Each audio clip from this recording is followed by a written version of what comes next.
Welcome to the Caged In Podcast, the world's best, least informed Nicolas Cage podcast, where me, your host, Petrus Patsilvers, bumbles his way through the career of Nicolas Cage by watching every film, from the best, the worst, to the downright insane. However, this week, I take a brief departure from analysing the Nicolas Cage film, where I sat down and had a chat with Walt Hickey, a data journalist who managed to crunch the numbers on Nicolas Cage to find out what made him the phenomenon that he is. So you're in for a real treat with this one, because Walter Hickey's a really interesting guy with a lot to say and has actually done the research to prove it. You'll be able to find in the show notes all of the things that are discussed, whether that's the articles or the Twitter feed for the NicCagePlotBot. So enjoy this week's special episode and tune in back next week when I will be talking to Chris Hewitt of the Empire Film Podcast and Empire Magazine all about Matthew Vaughn's 2010 film Kick-Ass. Well, I'll start off with saying that you created the NicCagePlotBot. Yeah. And like that's a fun one. Before we fully talk about that, I kind of just want to like take a step back to what you do as a day job and like kind of where you started a bit and like where that kind of led you and like how all the like kind of I've read a lot of your articles and very, very interesting stuff, and I like the way that you use data to kind of like in an accessible way that kind of like break it down with like fun stuff, like prime example being the like Marvel breakdown of the costs of Daredevil's expense, what would it be, medical expenses? Yeah, exactly. Yeah. So I'm Walt Hickey. I'm a data journalist, and so my history has basically been the most interesting stuff to me has always been stuff in culture, has always been stuff in entertainment, has always been stuff, movies, TV, that kind of thing. And data journalism as a kind of a field is a fairly recent one for a lot of different reasons. Basically, the computational ability got where it needed to be, and like the software availability got where it needed to be at, fairly recently, where now you see a ton of newsrooms really invest in this awesome kind of, database stuff. The culture side of this is like a fairly interesting field, even though there's not a lot of people playing in it. You've seen stuff like election forecasts and economic stories and things like that, but I'm most interested by the culture stuff. And so a lot of what my job has been like, how do you tell cool stories about movies, TV, things like that? Like you mentioned, the Daredevil one, like I've worked with Marvel to basically do this series of stories about, cool numbers and things and what we can find about their shows and comics and all that kind of good stuff. So that one was like, Daredevil's inflicted a lot of pain on people, and I was like, listen, he's an attorney. If you're a personal injury attorney, what's the stake that you got in this? So anyway, the gist of like I was at FiveThirtyEight, which is a data journalism website, for about 5 years. I left to start my own newsletter, which is called Numlock, which is basically just daily stories with very cool numbers in them that I find and kind of send out.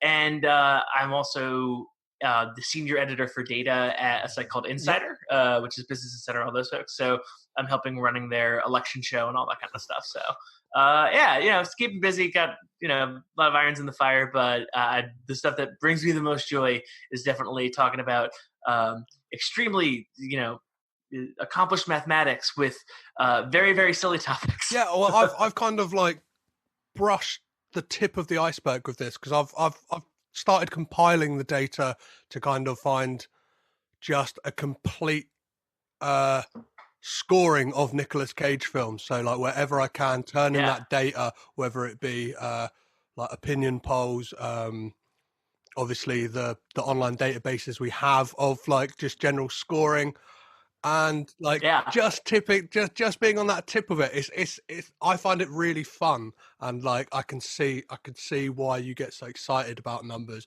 and how, especially in the way they work in like pop culture. Like I have a part of my spreadsheet is very dumb, is like I have columns based on just trying to, again, this is at the moment it's just my personal opinion, but I have a criteria which I rate Nicolas Cage films by.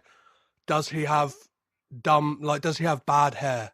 Does he have a crazy voice?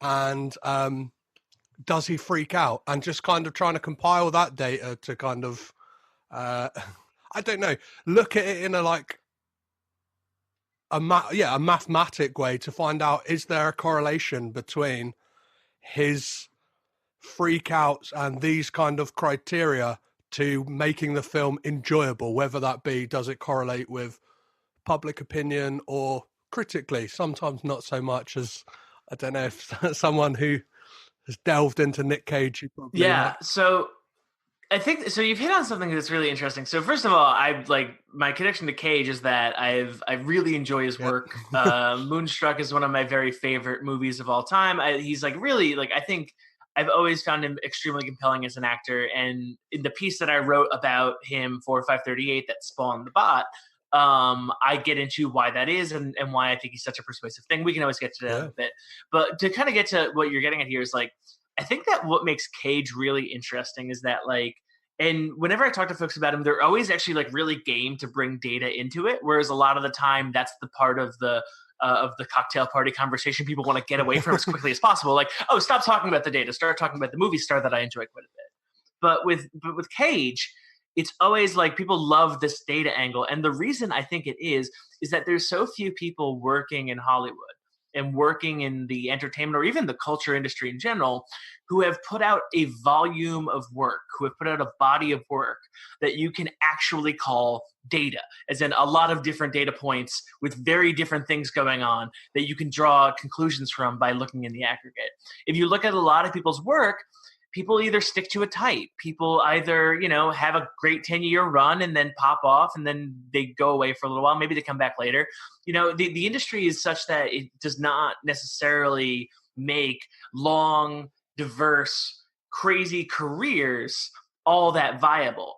But the thing that's so interesting about Cage is that he's, you know, obviously he's made sacrifices at times when it comes to budget on movies. Obviously he's like taken interesting roles. He's taken roles that maybe a multi-time Oscar winner would it like there's a lot of different things about Cage that make him interesting as a decision maker individually, but as a data journalist, I think one reason that everybody loves talking about Cage in the context of that is that there's genuinely 90 data points feature-length films going back decades that you can use to draw conclusions about them, which I find really, really fun. Just from looking at like the Rotten Tomatoes scores and stuff like that, I've put together just very rudimentary bar graphs, just kind of, but just even looking at those, like you just see the kind of peaks and troughs, and you saying like such a massive like data set to work from. Like I think now the last time I checked, it's a solid 100 films like to go from. So like imagine for someone like you, like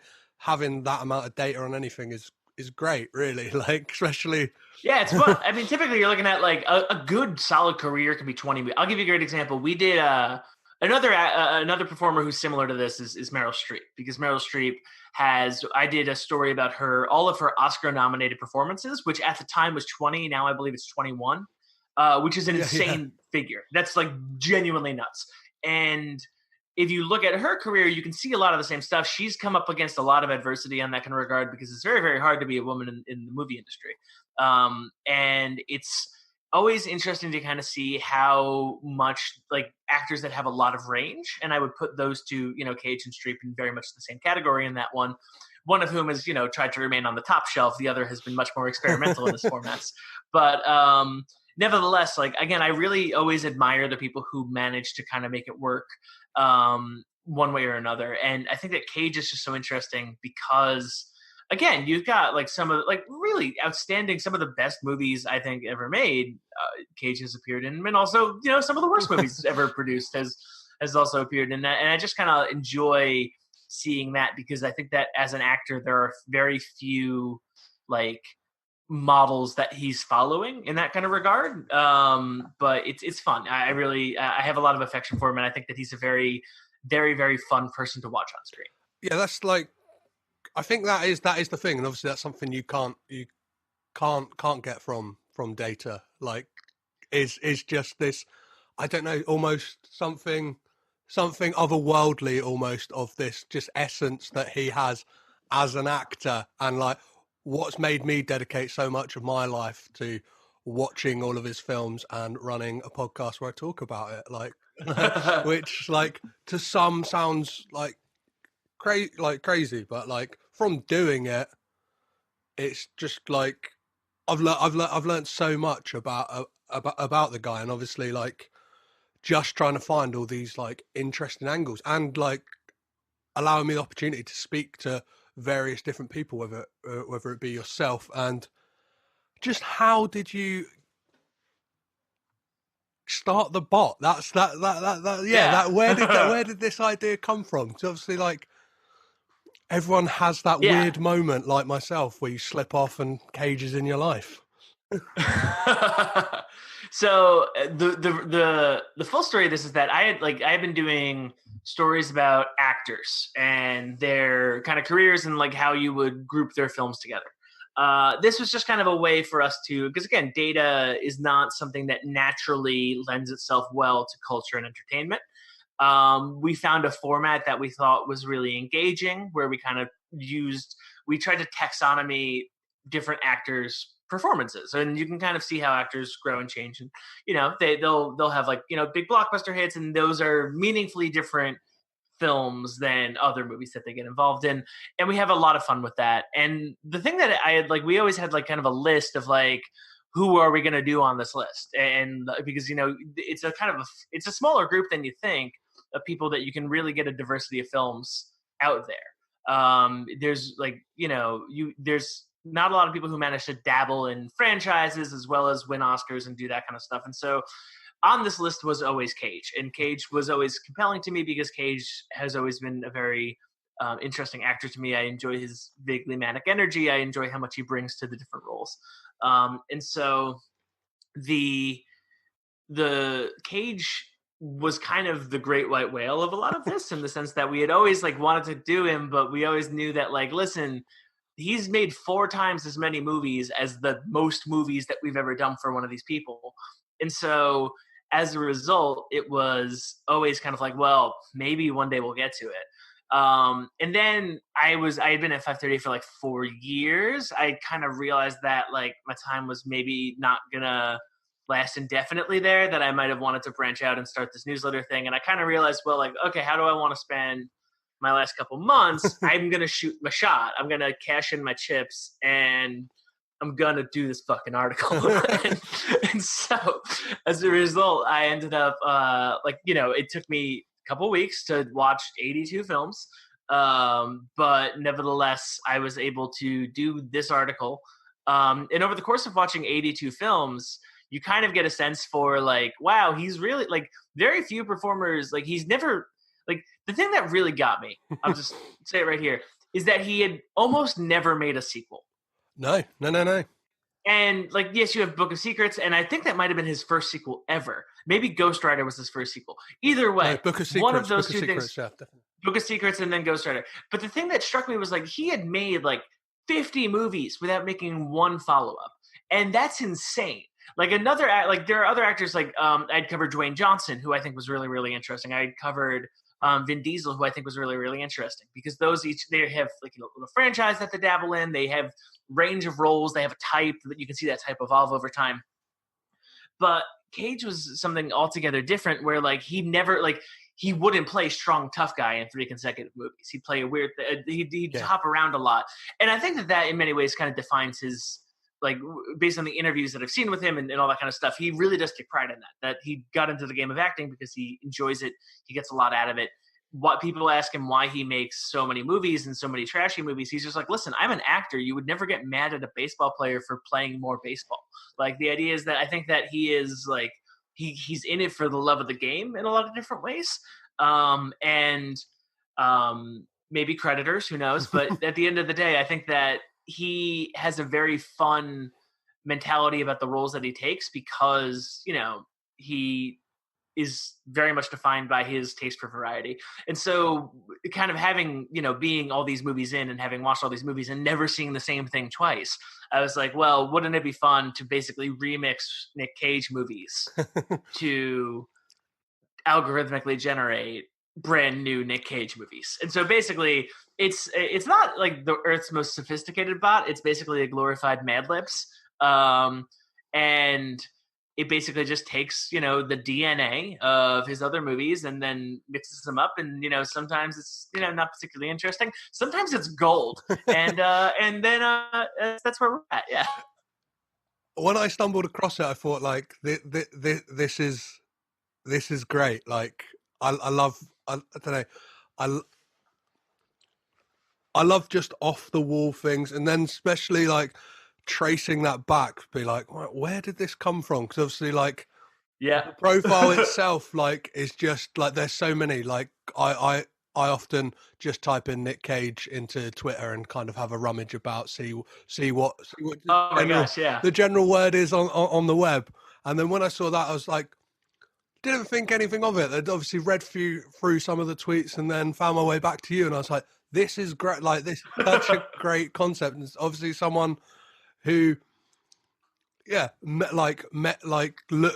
at data and kind of presents it in such an interesting way. So was the article, was that your end goal to create this bot, or what was the data you were trying to find from the in the article you wrote? So the data I was trying to find was basically any data journalism question is you try to make sense of something that doesn't make sense. That's like kind of the crux of it. And a lot of times that's just journalism in general. Data journalism is just a tool. Yeah. It's a style. It's so the kind of question that we came at this was like Nick Cage, to many people had kind of become something of a joke. Nick Cage, to many people had kind of become something of a meme.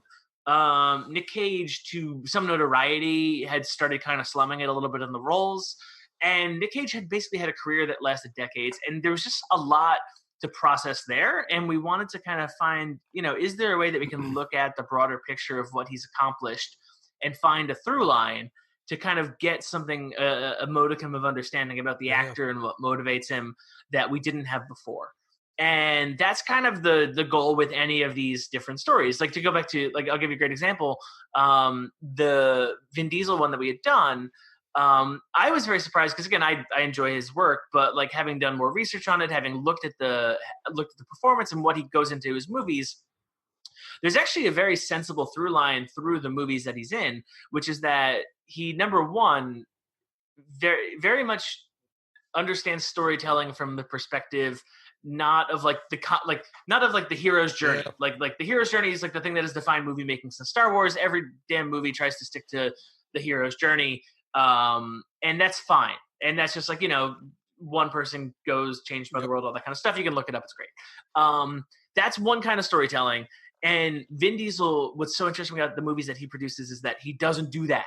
And that's what we figured out when we did the story. It was like, he doesn't do that. He doesn't do that kind of storytelling. He does a different kind of storytelling. He does Gary Gygax storytelling. All of his movies are Dungeons and Dragons style advancement, where each movie you get more skills, you get more teammates, you get bigger challenges, you have to meet bigger challenges. Maybe the nature of the quest is different, but basically if you look at the Fast and Furious movies, which he has creative control over, if you look at the Riddick movies that he has creative control over, they are just Dungeons and Dragons style storytelling. There's no hero's journey. There's no there's no individual character change over the course of the film.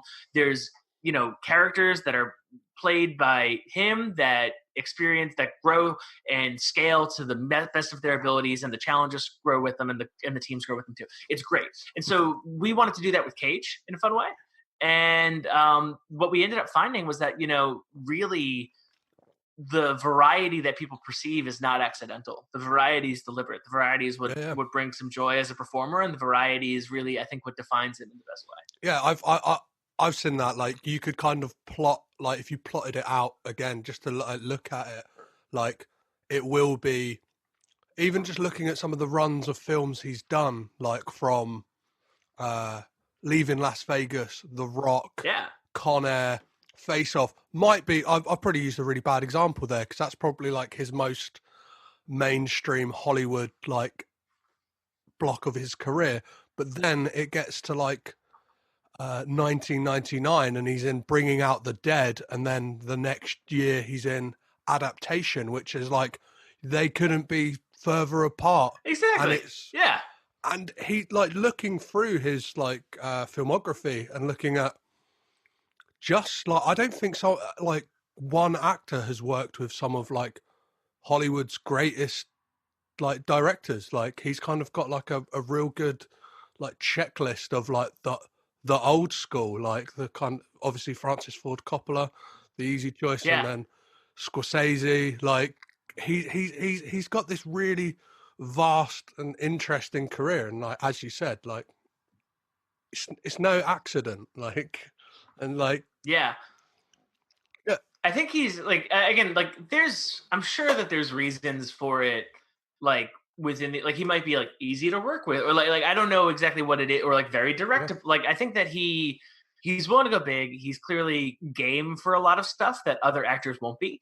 You'll see like movie stars tend to get very picky about what happens to them on screen. Like they can't get punched too much. They can't like look like crap. They need to remain Yeah. sexy. And I don't think that Nick Cage has those hangups anymore. And so I think that he's again, like I enjoy his work a lot. He's obviously putting the Well, work that's a in. really interesting And point you make about the kind of no punches pulled. Like back to Vin Diesel, like that is a big part of the Fast and Furious franchise, right? I think at one point everyone had that in their contract that nobody could lose a fight, which is like yeah. and then when you've got Vin Diesel squaring up against The Rock and then Tyrese Gibson, and like there's a really fascinating point you made about the kind of Dungeons and Dragons storytelling. Like, I've always noticed it, like not knowing that's where it's from, but just the way they kind of suck in the villains from the previous films, and the next film they're a part of the gang. Like, yeah. No, it's really fun if you rewatch Vin Diesel movies, like because first of all, he is a major Yeah. D&D fan. He's written about this constant, like he's done it a lot. He's all over the place on that stuff. He's very forward about that. He's been on a half dozen D&D podcasts. He's just like a guy who likes D&D and has always liked D&D. He's a huge nerd, is actually my understanding of it, based on a lot of my reading of it. Like he made the third Fast and Furious movie to get financing for Riddick, which is his silly D&D stuff. Either way, a big fan of his. But yeah, you're right. I mean, like you see people, wanting to have their perception of themselves appear on screen, whether that's negotiated in the contracts about who gets punched by The Rock and who doesn't, or otherwise. But again, like this is a Nicolas Cage podcast, and I hope to remain on topic of Nicolas Cage. Yeah, sorry, man. Sorry, No, it's good stuff. But like, I think that the thing about Nick Cage is that like the variety really is compelling, because I think that the thing that makes him very exciting is that he takes a lot of risks, and the thing that makes him very memeable is that he takes a lot of risks. And I think that, like, we'll just be forward about this. Like, the risks sometimes don't work out, and they sometimes go quite badly. Oh yeah, and they sometimes bounce back on him. Like, I think that one of my favorite examples was like clearly the bees scene that is fairly common online, where he gets attacked by a whole bunch of bees at the end of The Wicker Man. Like, but like if you watch that in context, and by in context I mean as like movie 47 out of 82, you kind of realize that like he's not really doing. He's like, I don't think that he's overacting in that scene. I think that everybody else in that scene is underacting, and that it's on the director to identify that is happening and to bring everybody else's level up to your star versus leaving your star out in the breeze. Yeah, well, I've always tried to like look at the fact of whether like is he an untamable beast really, or is he or just is he on a different plane to a lot of other people? Because like looking a lot into his personal life and stuff like that, he is a fascinating and interesting guy, and kind of like will draw inspiration from all different types, whether that might be kind of like voodoo, or like he's kind of got these like interesting like things. And the shamanist. The like the interesting point you make about like the Wicker Man and this kind of meme thing is like, too much to my detriment, was why I started this podcast in the first place. Was like, he is somebody like I could like air quotes poke fun at, but like that was my initial like idea. But it's been really interesting, and like to look at it in all these different ways, and without knowing it, almost looking at it in this kind of way of breaking down and doing somewhat what you've done in the way of like the data and what makes Cage. Like before I fell on this idea, like, and I've since I very much look at actors in that kind of way, and like how interesting are their careers. Like a prime example for me is always Matthew McConaughey. I always look at this kind of like crazy period where he did all these kind of leaning against his co-star rom-coms, and then all of a sudden we've got this like like Oscar nominated actor. And I always think like he's another guy like Cage, and they've got this kind of thing about them. It's really hard. Like I wish being however many films I'm in, I probably should know what that kind of quality is. But like I think that's what makes Nicolas Cage so interesting. And like, so like I always kind of think about like, why do I think that like Nick Cage is interesting, not only because of the movies that he makes, but also because of the career that he's had. And I think that like those are different entities and they need to be judged differently. The idea is that like, I think that if you look at like an actor's career as an entity, like you can look at movies as entities, you can look at an actor's career as entities. Like not everybody gets the chance to have an interesting career. That's just the unfortunate side effect of how movies work. Like that's just the thing. But like sometimes like how you actively manage and create and kind of, you know, skate to where the puck is going to be and plan for that kind of stuff is always really interesting to me. You can see it in like the most obviously like what's the like commercial sense in a guy like Tom Cruise, where you can see, you know, he's, you know, trying to plant the seeds of his next later career. He realizes that he can't be jumping out of helicopters for a while, so he does a Jack Reacher. So he does you know, some of these movies that you can kind of age into. A guy like Keanu Reeves nailed it. Like Keanu locked down the John Wick franchise, which is a perfect franchise that he can do until he's in his like 60s. Like there's a world in which like how you actively manage and maintain a career in an industry as voracious and destructive as movies is fascinating to watch. And I think that Cage has kind of done like his solution to the problem of how do I remain relevant is let's keep throwing stuff at the wall and see what sticks. I think that he kind of realizes that there's no way that you can predict what's going to work and what's not going to work. That like you can't, you sometimes you have to luck into the John Wick, which is going to run for 10 movies and, you know, risk making a Jack Reacher, which ran for 2 and will never get made again. Like there's like, the old guy franchises are tough, and you like there aren't a lot of them out there, but nevertheless, like finding a way to make it happen, that I think is what's interesting about him. And I think that he's kind of just in it for, like I said, like love of the game in a lot of different ways. Whereas like I don't think that he has a lot of like he's not working with a lot of like he's not selling out movie theaters on their first opening day in a lot of different ways. People admire him and like him, but like he's not that tier anymore. And I think that he realizes that the capital that he has to play around with is still very worth something. It's just a matter of kind of figuring out where to apply it. So from like looking at this like data and obviously like spending that time investigating like Nicolas Cage, like what do you think his like legacy will be like in the future? Do you think he'll be seen as almost like this, I don't know, like Bela Lugosi style like actor of like the king of his genre? Like would he be seen as like the king of the like B movies of this generation, or like where will he sit in the pantheon of cinema? Cage was in Moonstruck. He's not the king of the beat. Like listen, like well, I just there's a lot. Yeah, obviously it's hard to like it's hard for obviously for us to know how people will be looked upon. Like be it with music, all it takes is like a couple of bad albums to all of a sudden like you can't be seen as the band who wrote that amazing first album. If that makes sense, if that analogy. Yeah, I would say so. Like, if there's the back half of Cage's career, kind of reminds me like if there's a historical analog of a guy like Charles Bronson. Yep.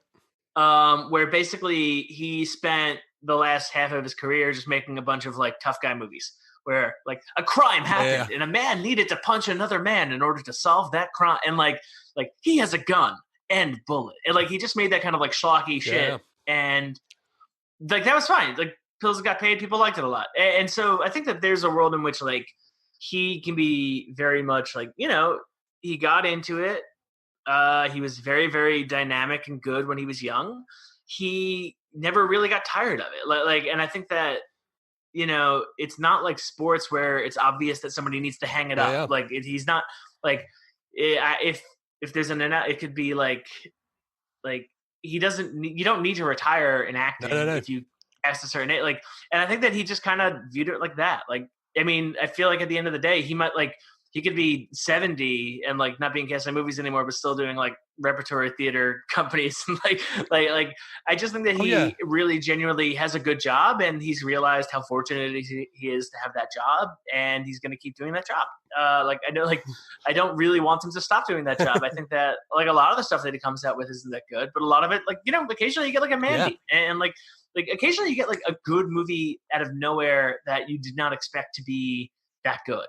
And I think that him just kind of taking roles and having a good time, it's I respect it. You just got to respect the guys who work hard. Yeah, I want to backtrack. That obviously isn't my opinion that I think that he is the king of the B movies. I just wanted to obviously, it's where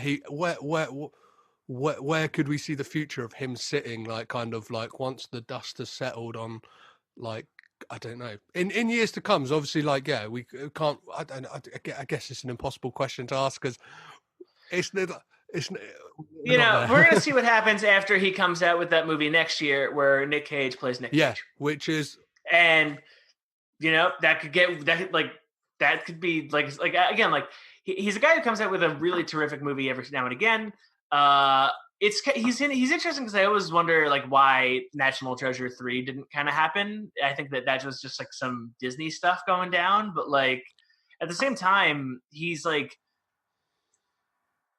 so relentlessly avoids being pegged as one kind of thing, and I respect that. From speaking to a lot of people, National Treasure is a massive fan favorite. Even me, I love that stuff. I look at the lineage. It is Indiana Jones, and then National Treasure, and I recently saw something on Twitter, someone talking about the kind of lineage from Indiana Jones to the Uncharted games on the PlayStation. I was they are National Treasure the game. He's got the same kind of sardonic wit that that Benjamin Gates has, and he kind of has this weird family dynamic that kind of isn't. I don't know. I'm just getting on my high horse about that. Surely. I mean, they're good. They're good movies. I watched one of them very recently. Well, they're one of those. They're one of those movies that you can't when they're on. You can just get lost in it for an hour and a half. Oh yeah. Leave your brain at the door, which everything can't be moonstruck. No, of course. But again, I think that he's got the good fortune of having a long run. Yeah. And I think that more so than many folks who have there's a lot of actors who have been in the industry as long as he have and have played it much, much safer. Well, and they've been remunerated for that. But at the end of the day, I think that Nick Cage is going to be able to look back on what he's accomplished and kind of see actors take roles that are challenging, and sometimes they're not going to hit that challenge, and sometimes they're going to smash it out of the park. But I think that he should be credited for being interesting, and also I think that there's an argument to be made that the more that having Nick Cage in a tiny little budget movie has a chance to elevate a movie that other people might not necessarily see. And so I think that there's I think that he's a genuinely good force in the movie world, and I wish that more performers spent their capital as frivolously as he did. Amazing. Well, we'll leave it there. It's been amazing to talk to you. Where can people keep up to date with what you're doing? What's the things you'd like to plug, man? Yeah, for real. I'm on Twitter at Walt Hickey. Just follow along anytime. I don't tweet constantly, but when I do, I try to make it count. And then I have a newsletter. The newsletter is called Numlock. It's what I left 538 to start.